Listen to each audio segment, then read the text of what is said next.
degrees Celsius here in Abuja, the Federal Capital Territory. Good morning and welcome to your daily dose of sunshine, Sunrise Daily, whatever the weather is saying, wherever you are. I'm Maukwe Ogun Yusuf. Say it again, Maukwe. Without the sun rising, there can be no rain. So let's just chill out on that one. Amaya Makinde, good morning and welcome. It's 26 degrees in Lagos as well. Well, for the past 2 nights, it's been raining all through the night, at least in my part of the city. And I want to believe that it's pretty much the same in every part of the city of Lagos. Well, as long as you do not have to wade through flood waters to get to the office or go to wherever it is that you're going to, I guess that's fine. But Ayo, away from the program for a few days to the city of Port Harcourt in River State. Mark you, that state is not called River State for nothing. When you hear water, it pours in torrents in that state. But guess what? It was where the Nigerian Army chose to host this year's celebration of the Nigerian Army Day celebration, which was a grand affair. Yesterday was the culmination of a week-long celebration which they eventually had at the stadium in Port Harcourt. What a day it was. They had visiting former heads of state, foreign dignitaries, chiefs of army from various African states. I want to believe that by now we'll be seeing the visuals, of course. That's right there. The vice president was a special guest of honor. He inspected the parade, and the Nigerian Army was on ground to show in very clear essence their capability on land. So it was also an opportunity for the Nigerian Army to invite other African army chiefs where they had a conference on the land forces. It was called the African Land Forces Forum gathering. So all the chiefs were gathered there from other African countries as well, discussing their challenges and discussing common solutions, seeking regional cooperation, brotherhood, etc. This was a display of the Nigerian Army at the stadium on the day of the grand finale, showing their capabilities. And interestingly, Ayo, one of the things that continues to stand out to me is that when you think about the Army, oftentimes you just think that, well, they are that body of people that operate strictly on land. But interestingly, we're seeing increasingly that almost all military arms will have to take in components of each other. So you have within the Nigerian Army the air component. You have the paratroopers who, that display was also prominently done yesterday. You see them jumping out of helicopters and being deployed.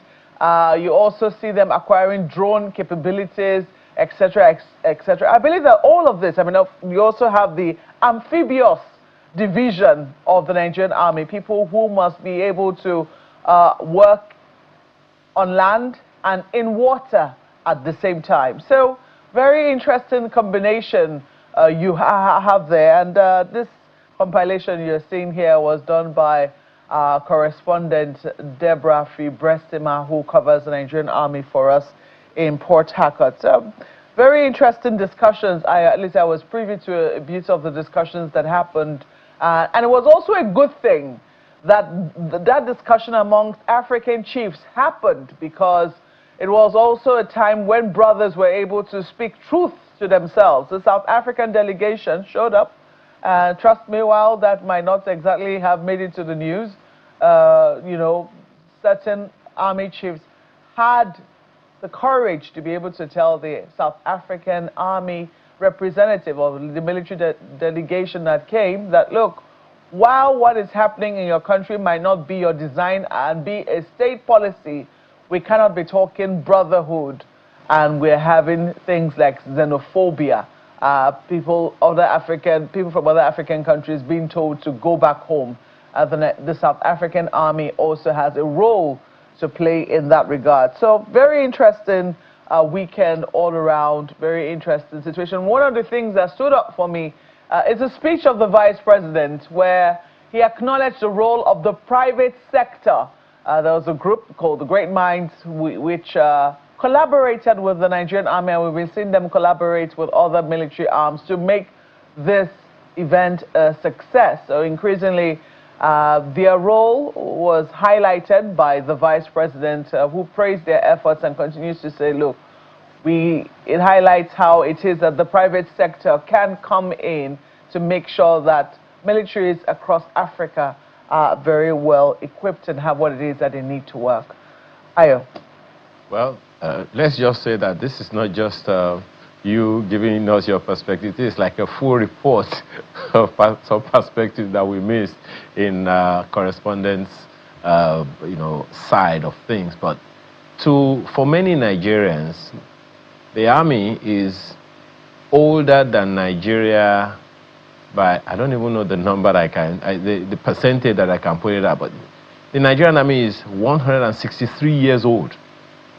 That's a profound modern turning point, for that. It's no longer just a localized defense story.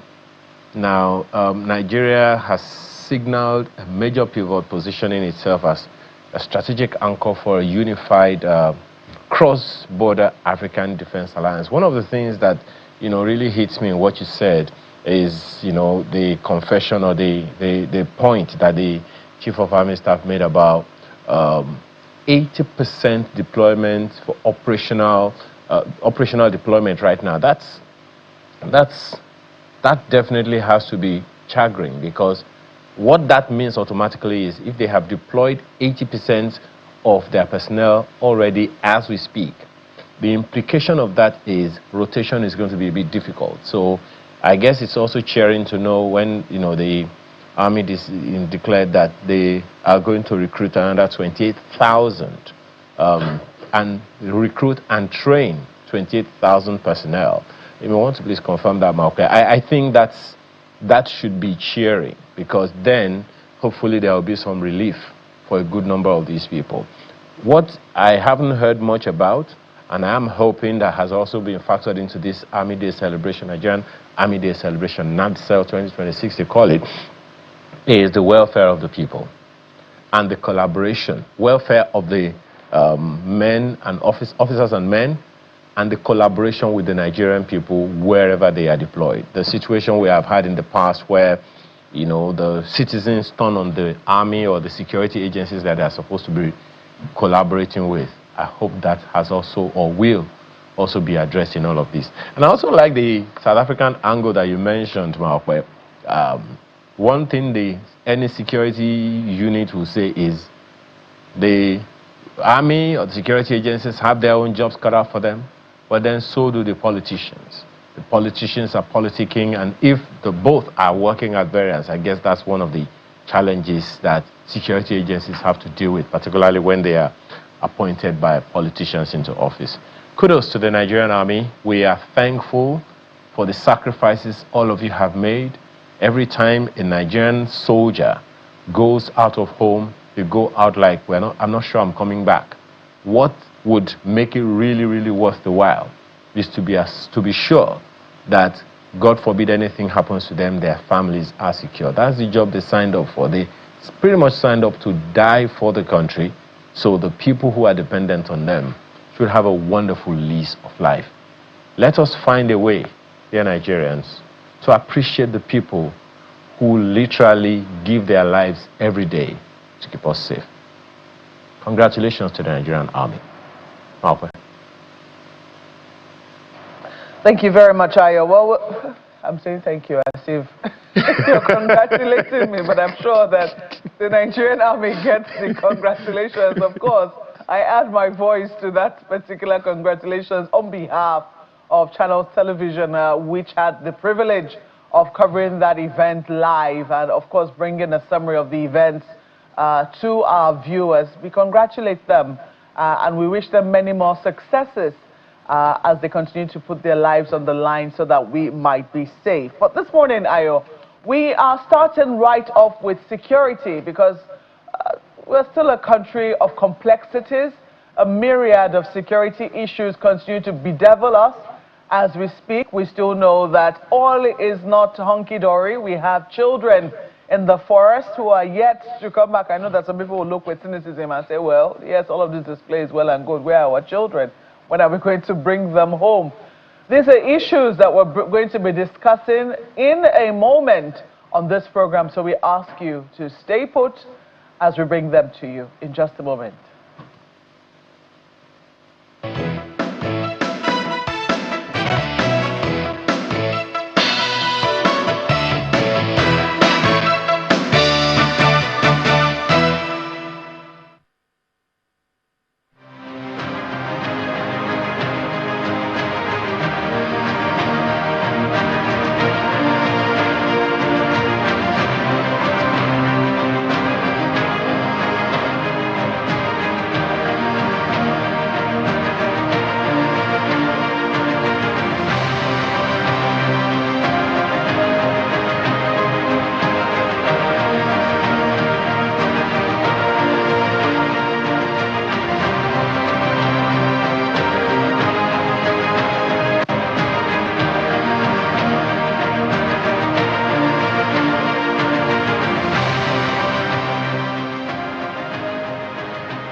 Dr. Kabir Adamu joins us now. He's a security expert, and we're looking at a number of developments that have now sprung up. I imagine that you might want to start perhaps with some message for the Nigerian Army, even as it just concluded the celebration of their Army Day. But this, quite a number of issues that have come up.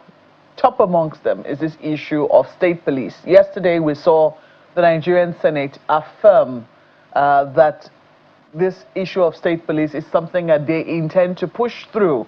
We saw them come back from recess to pass the state police bill. And then we also know that they are supposed to harmonize the bill with the House of Representatives before it goes to the states. By now, we imagine that it would already be in the custody of the state houses of assembly. It's been greeted with a bit of misgiving, but the Nigerian Senate is telling us that they have done a thorough job on this particular bill, and they have put safeguards in place to ensure that, however, when it eventually sees the light of day, whatever fears that people have been taken care of in terms of the wordings of the bill. As someone who has been studying the space, do you still have any misgivings about this bill in spite of the assurances? Thank you, Mope, and you're right. I would like to start by congratulating the Nigerian Army. I think the theme of the event was apt. If I'm right, protecting the nation, serving the people, a way forward for the Nigerian Army.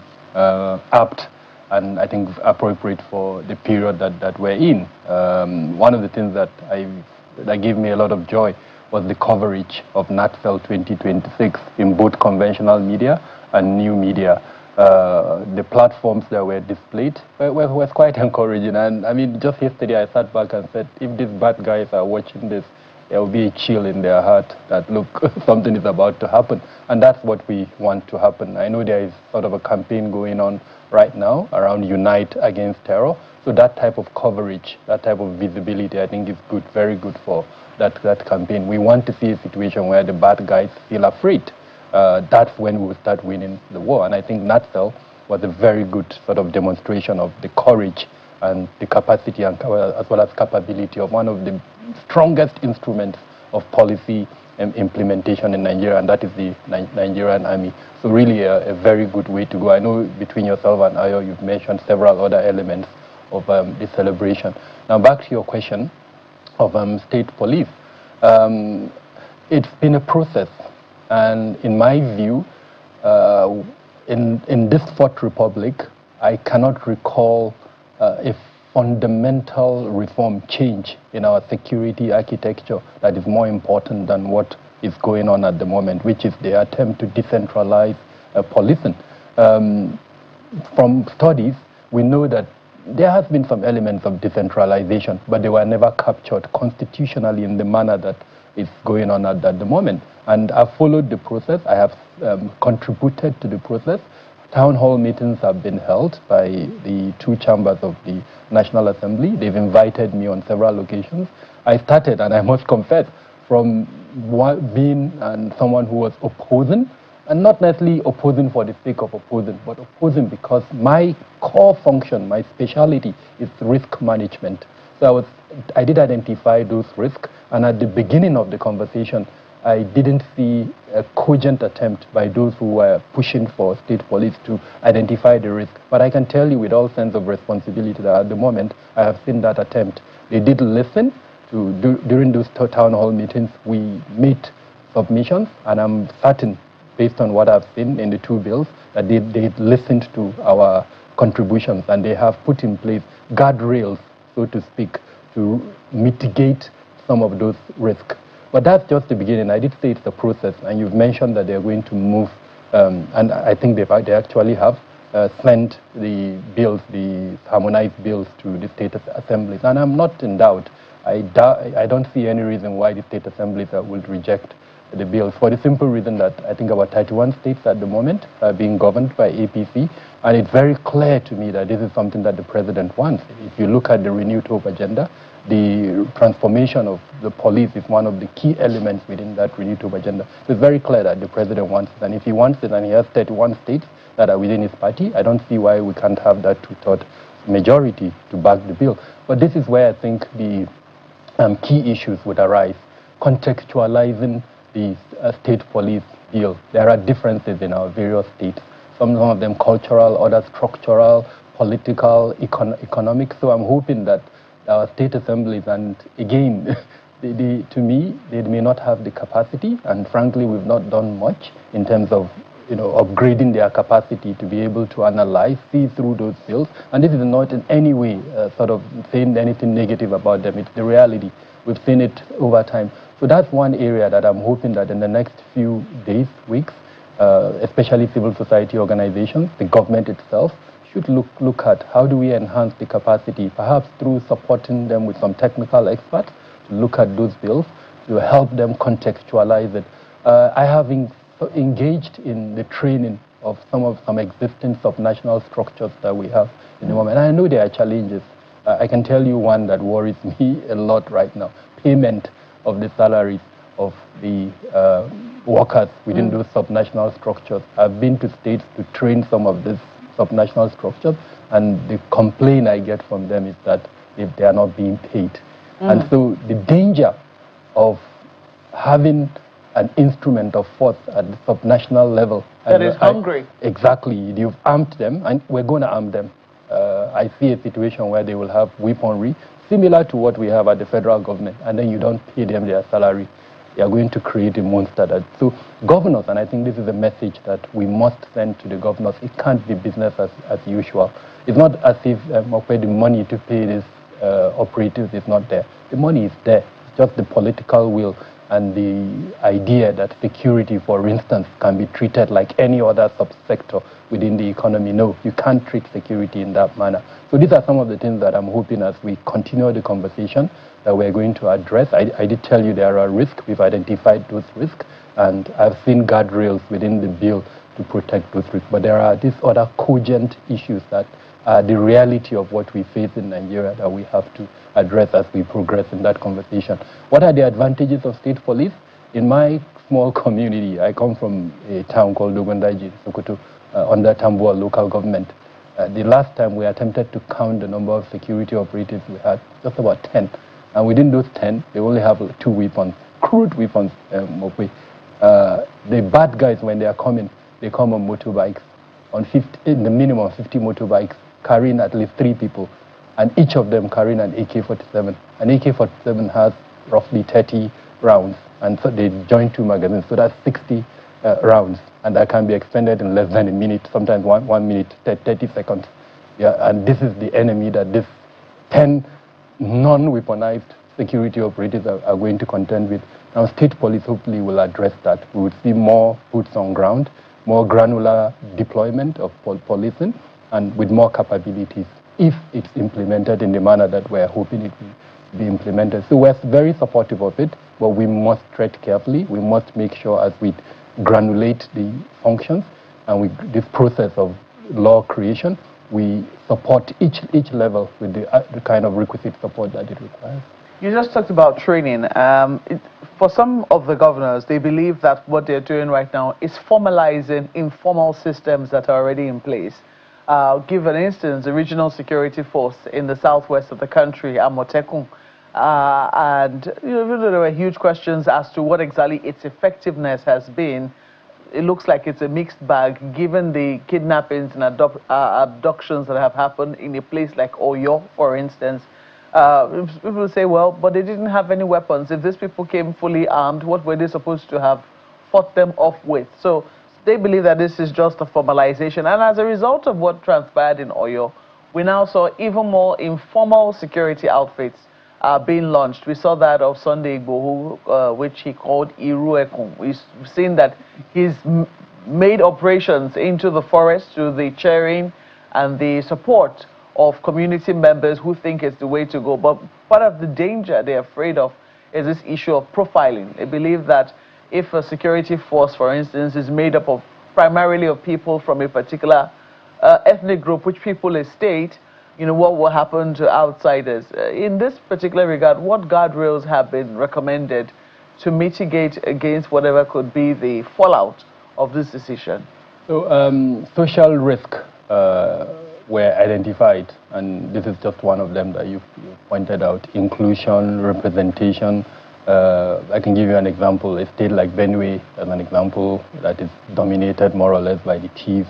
You have the Idomas, you have other ethnic groups. What is the likely, for instance, that dominant ethnic group will sort of supersede the others? You move to other states, you see that. Then you come to religion, you come to gender, so many other factors, the disabled, so those are some of the social risks that have been identified. With regards to the involvement of these vigilante groups, and it's the reality of our situation. As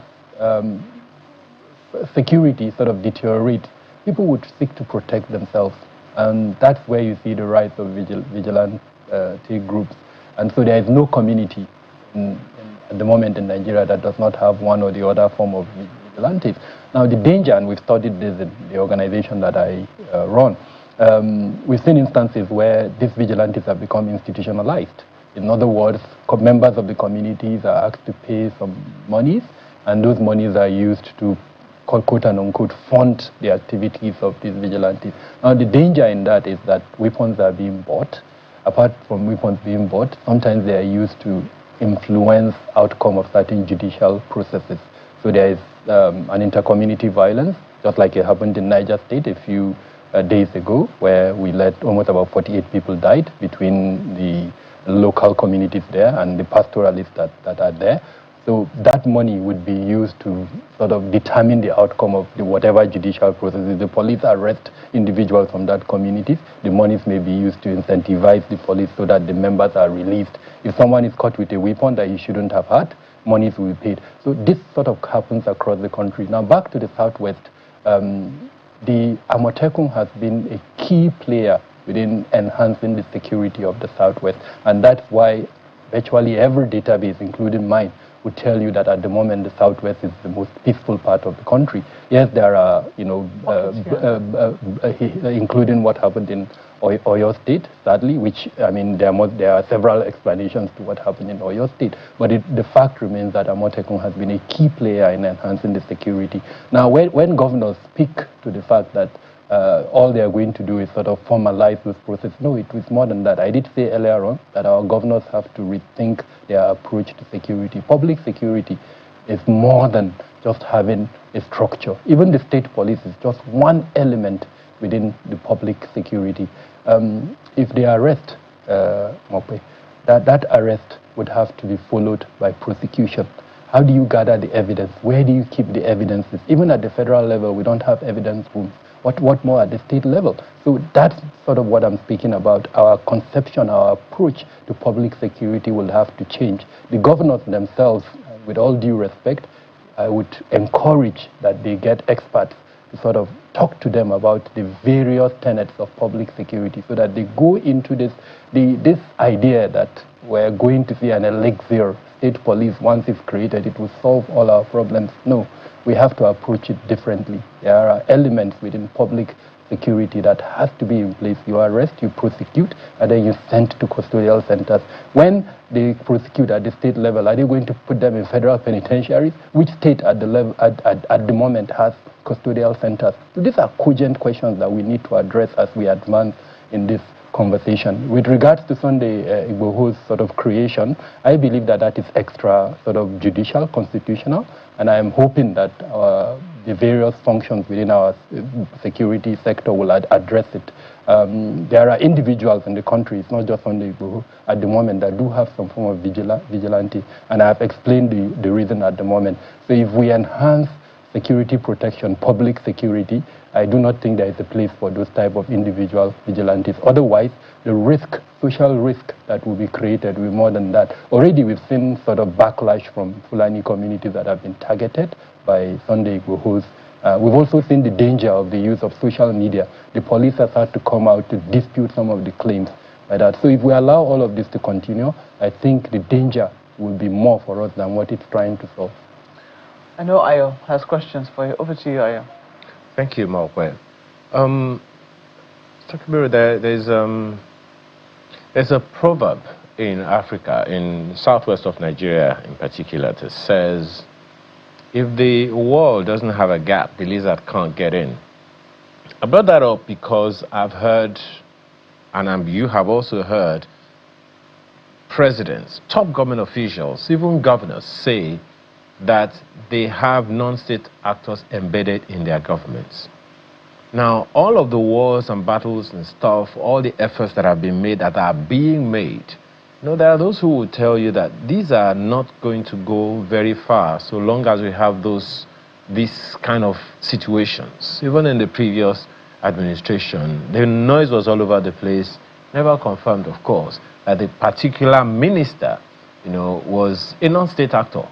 Sympathizer one way or the other. We have had situations where government officials in states also stand with these people and they take pictures and all, and they call it whatever it is that they want to call it. Do you see an end to this? Particularly now that we're talking about state police. How do we ensure that this infiltration will not get worse and perpetuate, irrespective of whatever initiative governments take? Ayo, as always, a very brilliant observation. And just a week ago, I was in one of the northwestern states where I had an engagement with the Commissioner of Police. And we were talking about the 2027 elections. And this issue came up, the involvement of non-state actors. It is a fact that non-state actors sort of play a key role in election security. Not constitutional or formal role, but they do play a role. And this commissioner made a very strong point around how he had attempted to mop up what he described as talks within that particular state.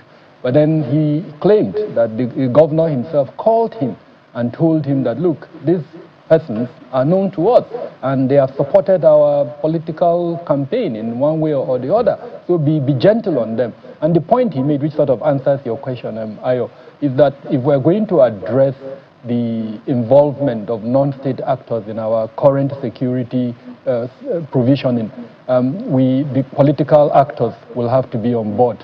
So that means we probably have to start with them, engage them, make them understand that if they want peace in their states, if at the subnational level, then they have to sort of do away with these non-state actors that sometimes support their political processes.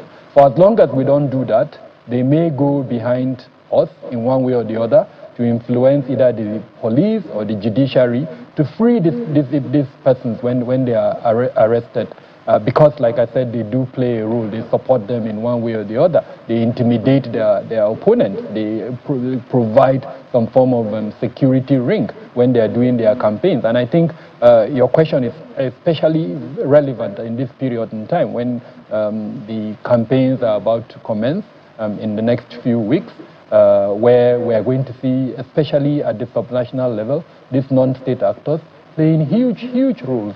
So again, we have to engage with the political class. We have to emphasize to the political class, depending on only state structures, constitutional structures is the way out. You recall when ahead of an election, I think it was 3 or 4 years ago or thereabout, the immediate past Inspector General of Police in his public statement hinted that there are more than 80 quasi structures, security structures, and he did ban them at that time. He said they can't play a role within our election security process. So it is a fact that they do exist, I agree with you, but like I said, let's start with engaging with the political class, making them understand that it is wrong, it is unlawful to engage with these actors, arming them, giving them money to buy drugs, for instance, that sort of allows them to do some of the stupid and crazy things they do is wrong.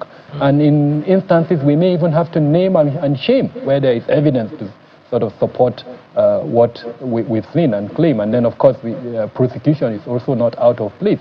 I know some of them do enjoy immunity, but we must reach a stage where beyond just naming and shaming, we can prosecute those who actually do such things, if we're going to see an end to it. Well, I can't deny that your response is intelligent, Dr. Adamu. However, I'd like you to be, maybe, you can be a little more forthright. Here's what I mean.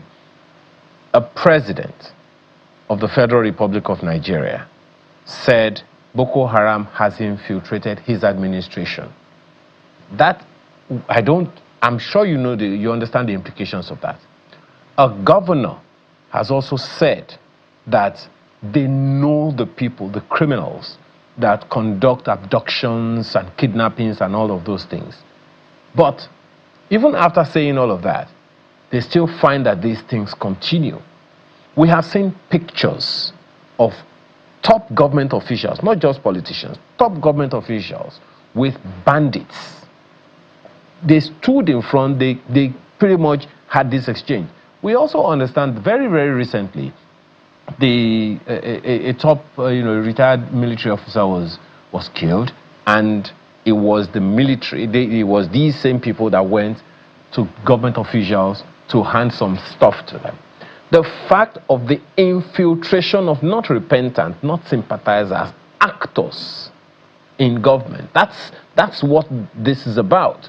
Because if it's just infiltration that we can cast our eyes back, so is it a failure of intelligence on our part not to know that these people were there before they had this kind of background, before they were allowed into government? What exactly do you think is wrong there, and what do we need to block to make sure that this doesn't happen again? Otherwise, these sympathies aren't just going to be sympathies, they're going to be active continually. Yes, and I can add to the litany of sort of complaints you've just reeled out. You recall when an audit report accused or alleged that the Nigerian police, weapons from the Nigerian police, has been helping criminals to, commit the atrocities they commit. And then its very senior government official in a public statement also alluded to the fact that there are rogue elements within our within the security apparatus that are either giving out their weapons or sort of giving out on rent their weapons to criminals to conduct criminal activities. So all of this remains. But what is the key? There are two key issues here. One is impunity.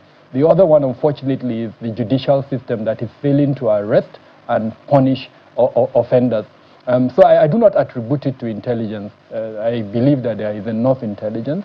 I believe that the intelligence is being provided, but what is lacking is that last element where to hold accountable the various elements, and this sort of cuts across the three elements of a criminal justice system. For instance, some of the instances you've cited, what is wrong, for instance, with the law enforcement component, arresting the perpetrators, those who failed to live up to our expectations? And then the second element is making sure that there is evidence that is gathered, and that evidence is presented to a competent court of jurisdiction, and that court prosecutes those who have been presented before it. So unfortunately, all of these elements have been lacking. We haven't seen enough of that. But I must commend this current administration for, we've seen an increase in the number of prosecutions And I think this is something that has been different from previous administrations. And if we continue along this line, then it means the deterrence element within our judicial system would now become effective. The more we prosecute in a transparent manner, the more that deterrence element will become visible. So I think it's the way to go. In terrorism, we've seen a lot of prosecutions. In other forms of crime, we've seen increased prosecution. And I think one organization stands out in this regard, and that's the DSS or the SSS. They have enhanced recent prosecutorial capacities, and I'm hoping that the other organizations would also follow in that regard. But to do that, I did point out earlier on that our ability to collect evidence, no matter how much a judge hates the face of an individual, no matter how much I sit down here in front of a TV and say someone has done certain things, if I don't go to court with evidence and present it before a competent court of jurisdiction, that person is not going to be prosecuted. So we must look at that area within our law enforcement sort of procedures. At the moment, a lot of our security organizations don't even have evidence rooms. The training for them on how to collect evidence is lacking. So we must also look at that as we progress in this desire to enhance national security. Just quickly, I would like you to comment on this withdrawal of U.S. troops, even though we understand this is under the AFRICOM command. We know that in recent times, the United States has renewed its relationship with Nigeria, given the comments of President Donald Trump. But how do we contextualize this particular statement made by the AFRICOM commander? So within the context of the United States counterterrorism strategy that was released in, I think, April 2026, that strategy was very clear that the era of nation building, the era of interventions for long periods was over in Africa. It was going to be the shifting of the burden on partners. So if Nigeria, we're a partner, as you know, there is a working group at the moment between us and them, the burden will be shifted to us. So they will support us sometimes with light, very short period interventions like what we saw. They deployed in February, and they are now sort of withdrawing in June. I think it was in June that they pulled out their troops. So it's really simple. That's sort of the context, and I'm hoping that our policy makers have studied that document, because that document has a lot of information for us to learn. What documents? The counterterrorism strategy, the U.S. counterterrorism strategy. It has about 3 elements. First off, security is being tied to economics. Wherever they come in, there has to be an economic advantage. It's not the period of where they just come as Uncle Sam, help you, and they get nothing out of it. They were very clear. The third element is protecting Christians, and you've seen sort of the rhetorics that Trump and some congressmen have gone. So we must, as a country, study this. How does it sort of shape into our own context? What can we do, for instance, when we're discussing with them with that knowledge at the back of our mind, that this is what they are bringing on the table, what are we bringing on the table? Questions around sovereignty in terms of who owns the intelligence that they collect when they come into the country. These are questions that we must put on the table when we're discussing.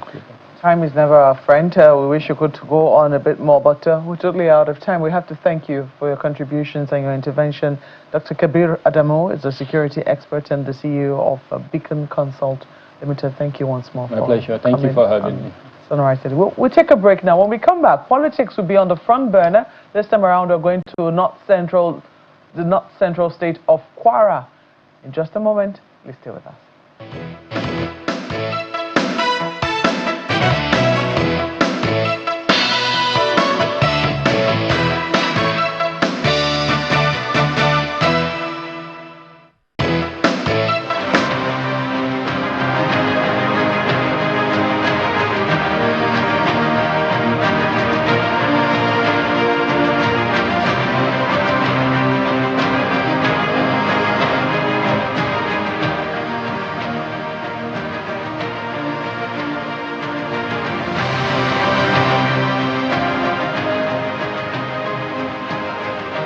Well, I did tell you that we're switching gears now to politics, and this time around we're going to Kwara State, where there's been a huge furore after the APC concluded its primaries in that state. There have been accusations that Governor Abdurrahman Abdurrazak has unilaterally picked and imposed the Speaker of the State House of Assembly, Right Honorable Yakubu Danladi Salihu, as the APC 2027 governorship candidate, something that has not gone down well with stakeholders in the state. We have one of them here in our studios, Otumba Biodun Ajiboye, who is an APC chieftain and the executive secretary of the National Institute for Cultural Orientation right here in our studios. Good morning, and it's good to see you, sir. Thank you very much, Maokwe. I'm happy to be here. Well, thank God you are. We would have thought that after the party, because apparently it wasn't just Kwara that had the complaints in the aftermath of the primaries conducted by the All Progressives Congress, but there had been a promise. We even understand the president had asked the party to look again, take a second look at what exactly transpired in the primaries and see how grievances can be accommodated and mistakes corrected. It doesn't appear that Kwara is still, or let's say stakeholders within Kwara are satisfied even after this body has now finished its work. Can you tell us what exactly is going on and how it is that these issues remain unresolved? Well, thank you very much, Maokwe. It's very simple. We had a situation in Kwara where the governor is on one side and the stakeholders of the party is on the other side. And because the governor had run a system that is a bit totalitarian in nature, he did not consider the opinions of the stakeholders. And probably he felt, if I had overrun these people for 7 years, if I had been able to silence them for 7 years, what can they possibly do now? Forgetting that the silence of the masses is just, when, you know, oppressors have a way of operating. And the governor is particularly a despot, an oppressor, nothing more, nothing else. So are you saying your party gave the people of Kwara a despot for 8 years? Well, unfortunately, he didn't present himself a despot before he became governor. The minute he became governor, he became a complete oppressor, a totalitarian of military description. There's no doubt about that. That man ran that state, or runs that state, without consultation with any human being. That man runs that state as he pleases.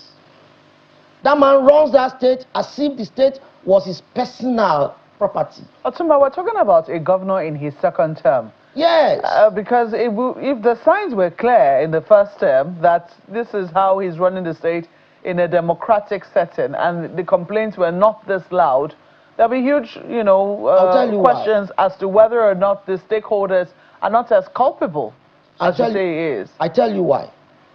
While I'm not actually supporting the docility of the stakeholders, there is no reason why we fought so much the Bukola Saraki's style during the Otoge to put another person who obviously is even worse. And for 7 years, we allowed it to go. For me, it's a fault of the stakeholders. They tolerated him for reasons best known to them. But the signs are very clear. I challenge that governor to come up with any executive council meeting he has held physically, 45 minutes on Zoom, and that's it, to ratify decisions. How can a governor run a state, a governor that came through a political party platform, not do consultation, not consult the party stakeholders meeting, nothing? I personally did a stakeholders meeting around November last year, and by consulting the people of Kwara South, I found out that they were extremely disgruntled. They felt sidelined, they felt neglected, they felt completely insulted, the stakeholders of the party in Kwara. So, but for whatever reason, they were able to bear it. But the point remains now that we are supposed to transition, and you are not saying as governor, you pick your own people to fill all the positions at the expense of the shareholders, of the stakeholders' interests. That's why we have all this noise we have now. The stakeholders are now trying to resist him, to say, look, if you have oppressed us for 7 years, don't put us in the hands of another oppressor of your choice, or supposed oppressor of your choice. Give us an opportunity to choose those we feel will give us reprieve or some rest of mind in the next 8 years. That's where the problem is actually coming from as we speak. no more, no less. How is it that they have had meetings to resolve this and they have remained unresolved? The governor has refused to yield. So it's very simple. You know, the governor has refused to yield, and the party perhaps has equally refused to enforce some things. Because I can't understand how the whole of the stakeholders of a party will be against the governor. There's no way. It's just a simple indication that something serious is going wrong. Because all the senators are not with him. All the members of House of Reps are not with him. No political party stakeholder in Kwara is with Governor Abrazak Abdraman. And he's carrying on like that as if nobody can do anything. It's not right. It's not right. Let me take this conversation to Ayo. Q, Malpe. Otumba, Malpe has asked a question of the past 8 years, or 7 going to 8 years, next year when we have the general elections. But then the question would be, can we say then that the citizens and indigents of Kwara have been complicit by being silent? Or is it just members of the APC that are complaining? Well, at this point in time, it is the members of the APC that are concerned with this misstep that the governor is about to take. The governor is the leader of the party. And the stakeholders of the party have been, like I said, sidelined, completely ignored, absolutely disrespected in whichever way. And at this point in time, successors are supposed to be picked to INEC for INEC recognition and eventually for the election. The governor then insists that no stakeholder's opinion will matter except those that he likes. That's where there's a breakdown of respect and cooperation between the stakeholders and the governor. And any political situation, you see the stakeholders on one side, the governor on the other side, it shows that the governor is not popular, obviously. Otherwise, why won't you be able to get 1 or 2 members of the stakeholders to speak for you? Apart from the party chairman, who naturally must speak for you. The stakeholders are the senators, the House of Reps, and other popular party members. Nobody is speaking for Governor Abdraman Abrazak as we speak. It is very, very serious situation in Kwara for our party.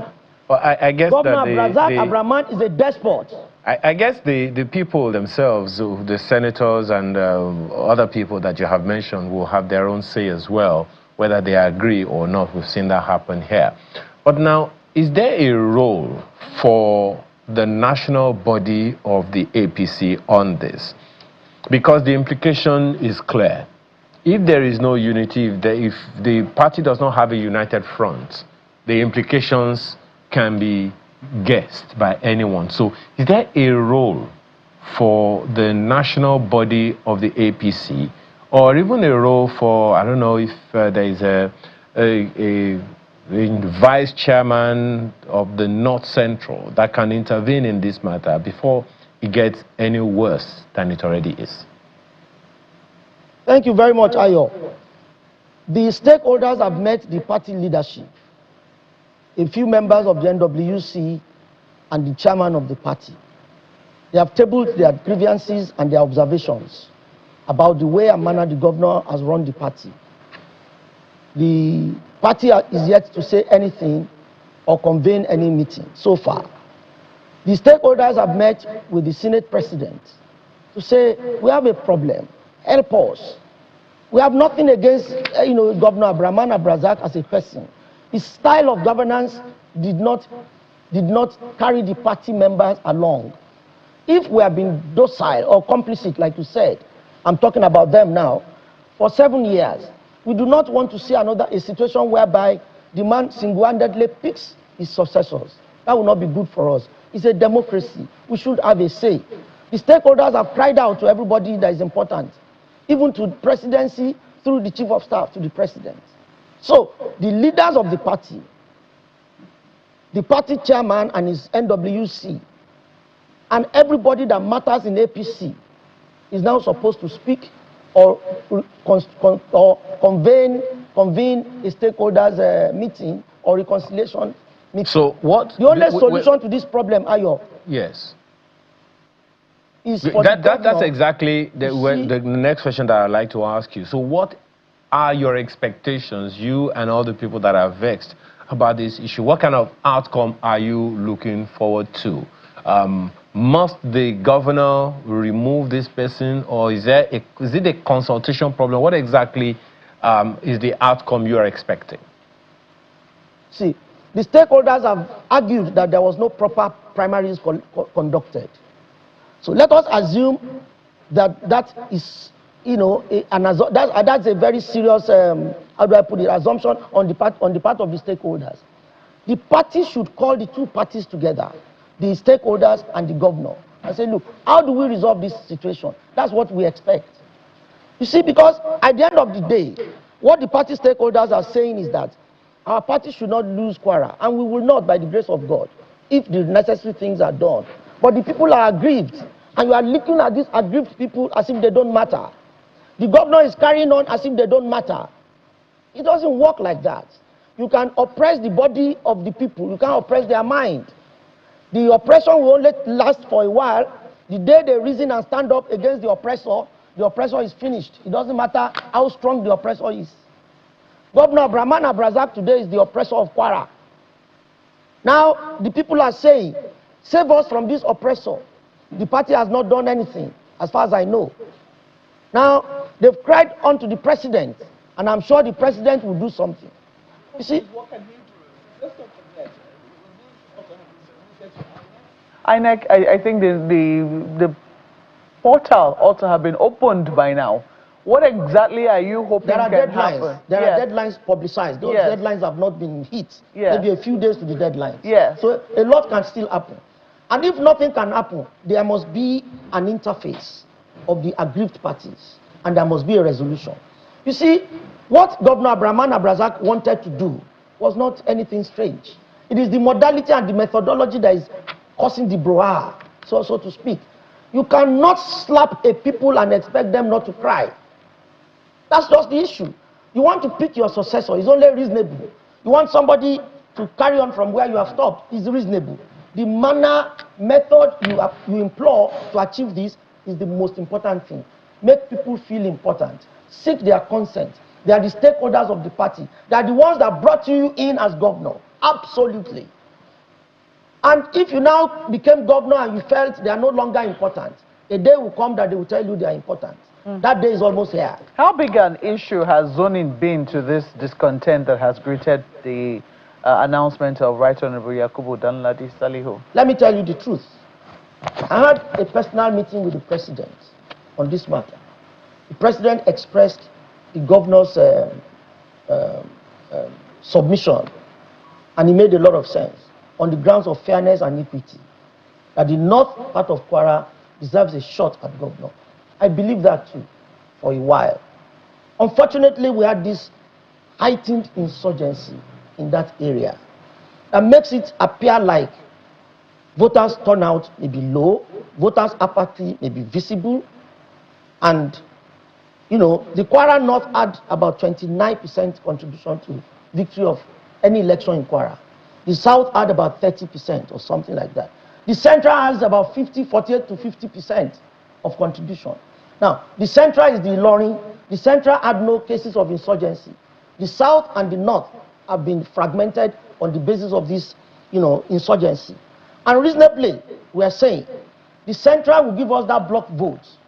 Then we support with other votes from the other places. But if you insist that you are going to take the man from the North, the Central may not support, obviously may not support, because the other party had chosen a man from the Central as their own candidate. These calculations are very clear. And except we win elections, we cannot talk of fairness and equity. Fairness and equity without winning is nothing. So let us have a candidate that can make us win. Then we now come back to the round table and see how the North can be assuaged. The issue of the North is development and all sorts.